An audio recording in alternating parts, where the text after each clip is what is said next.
ఇప్పుడు మనం దాన్ని శరీరానికి అన్వయించుకుంటూ మాట్లాడదాం. మరి మనం స్థితికి వచ్చేసాం కదా, దానిలోంచి బయటకు వచ్చి ఒక కారణ శరీరం తీసుకున్నాం. సో ఆ కారణ శరీరం ద్వారా మనం ఈ శరీరాన్ని నిర్మాణం చేసుకున్నాం. దేనికి? కారణం శరీరం రావడానికి మూల కారణమైనటువంటి కారణాలు ఏవి? మిగిలిపోయిన కోరికలు, నెరవేర్చాల్సినటువంటి ఇవి బాధ్యతలు, తర్వాత అనుభవించాల్సినవి. ఇన్ని సంపుటి మన నెత్తి మీద ఉంది కనుక దాని కారణంగా పెట్టుకుని మనం ఈ శరీరానికి వచ్చాం. సో ఇవి అనుభవించడంలో మనకు రకరకాలైనటువంటి ఎత్తుపల్లాలు, సుఖదుఖాలు, కష్టసుఖాలు ఇవన్నీ వస్తున్నాయి.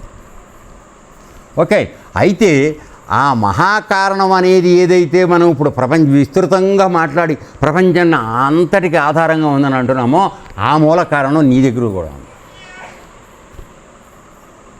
అర్థమైందా? దీన్నే మనం కెమిస్ట్రీలో కెటలిస్ట్ అంటాం. అంటే కెటలిస్ట్ అంటే అర్థం ఏంటంటే ఆ మహాకారణం అనేది ఏదైతే ఉన్నదో దాని యొక్క సమక్షంలో, దాని సన్నిధిలో మిగతా ప్రాణులు చెలించడం కానీ, పని చేయడం కానీ, ఇది చేయడం కానీ, ఈ కర్మలు చేయడం కానీ అన్నీ జరుగుతాయి. ఇది మాత్రం ఏ మార్పు చెందదు. దాన్ని కెటలిస్ట్ అంటారు నాకు తెలిసినంతవరకు. నాకు ఎక్కువగా సబ్జెక్ట్ రాదు. ఏమండి, ఇది కెటలిస్ట్ అంటారు. ఆ విధంగా పరమాత్మ కూడా మనలో, మహాకారణమైనటువంటి పరమాత్మ మనలో ఉంటూ ఆయన సమక్షంలో నీవు కారణ శరీరాన్ని ఆధారంగా పెట్టుకుని స్థూల సూక్ష్మ శరీరాలు ధరించి అనుభవించడానికి ప్రయత్నం చేస్తూ అసలు మూల కారణం వైపు చుడిగి చూడకుండా ఇట్లా కొట్టుకుని కిందకు పడిపోయి వెళ్ళిపోతున్నాం. దిగదారుడుతనంలోకి వెళ్ళిపోతున్నాం మనం. అర్థమైందా?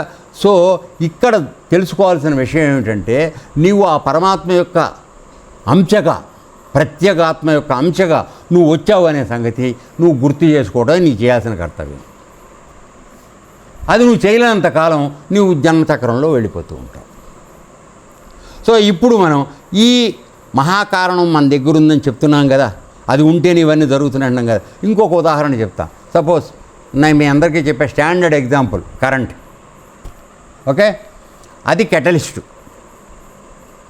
కరెంటు ఉంటే ఈ మైక్ పనిచేస్తోంది, ఆ రికార్డింగ్ జరుగుతోంది, మీ లైట్లు వెలుగుతున్నాయి, అన్నీ జరుగుతున్నాయి. కానీ కరెంట్ ఏమన్నా మార్పు చెందుతోందా?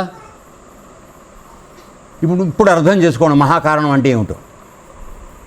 సో అది ఏం మార్పు చెందట్లా, కానీ దాని సమక్షంలో ఇవన్నీ జరుగుతున్నాయి. కరెంటు ఉంటేనే ఇవి నడుస్తున్నాయి, లేకపోతే లేదు. అర్థమైందా? సో ఇప్పుడు నువ్వు నేను తురుంకాన్నని ఇంత వస్తాదని నువ్వు మాట్లాడుతుంటే ఆ మహాకారణం ఉంటేనే నువ్వు మహా వస్తాదుగా నిన్ను నువ్వు ఊహించుకొని దేశాన్ని దున్నుతానని చెప్పి బయలుదేరుతున్నావు. ఆ ఒక్క మహాకారణం తప్పుకుంటే ఇది పనికిరాని శవం. 4 బదులు 6 మోయాల్సి వస్తుంది. బాగా పెంచావు కదా శరీరాన్ని, అందుకని 6 మోసి తీసుకెళ్లాల్సి వస్తుంది. అంతే, అంతకన్నా జరిగేది ఏం లేదు. సో ఇది నువ్వు మూల కారణం ఎలా ఉందని తెలుసుకోవటమే మానవ జన్మలో నువ్వు చేయాల్సిన పని. అర్థమైందన్నా? సో ఎక్కడ మహాకారణం ఉంది? పరమాత్మ ఆయన నిజస్థానంలో అక్కడ ఉన్నాడు, అన్నీ చూస్తున్నాడు. కెటలిస్టు, మార్పు లేదు. అన్ని మార్పులకి ఆయన తెలుసుకుంటున్నాడు, ఊరుకుంటున్నాడు. నీకు వచ్చే దుర్మార్గపు ఆలోచనలు, కృతజ్ఞత లేకుండా ప్రవర్తించటాలు ఇవన్నీ మానవులకే కలుగుతున్నాయి. ఎందువలన? కడుపుకు మనం తినేది అన్నం అనే జ్ఞానం మనం మర్చిపోతున్నాం. అవసరం తీరిపోగానే మన కాళ్ళతో తనడం, వెళ్ళిపోవడం. ఎవడు మనకు పెట్టి పోషించి పెంచుతున్నాడో వాడి పట్ల కృతజ్ఞత లేదు. సో అంత ద్రోహ బుద్ధితో మనం మారిపోతున్నాం. నీకు ఇది ఎందుకు చెప్తున్నా అంటే అన్నిటికీ మన బతుకుకి కారణమైన పరమాత్మ ఎవరైతే ఉన్నాడో ఆయన్ని మనం మర్చిపోయి ప్రవర్తిస్తున్నాం. ఇది చాలా తప్పు జరుగుతోంది. సో దీనికి ఒక యోగ మార్గం చెప్పారు మనకి. నువ్వు ఎలా తెలుసుకోవాలి మహాకారణంలో ఉన్న కారణభూతుడివి, నువ్వు మహాకారణాన్ని ఎలా తెలుసుకుని దానిలో ఐక్యం అవ్వాలి అని చెప్పి నువ్వు కూడా కెటలిస్ట్గా మారిపోవాలి. అప్పుడు నీకు చావు పుట్టుక లేదు, మార్పు లేదు. అర్థమైందా? సో ఈ విధంగా చేయడానికి వచ్చేప్పటికీ ఇక్కడ నీకు శరీరంలో వెనకాల వైపు ఉన్నటువంటి ఆధార స్థానంలో ఉన్న నీ మూల ప్రకృతి అక్కడ ఉంది. అంటే పంచమహాభూతాలు ప్లస్ నీ మనస్సు, చిత్తం, అహం, ఈ 3 కలిపితే 8. ఇక్కడ చెప్పాడు కదా,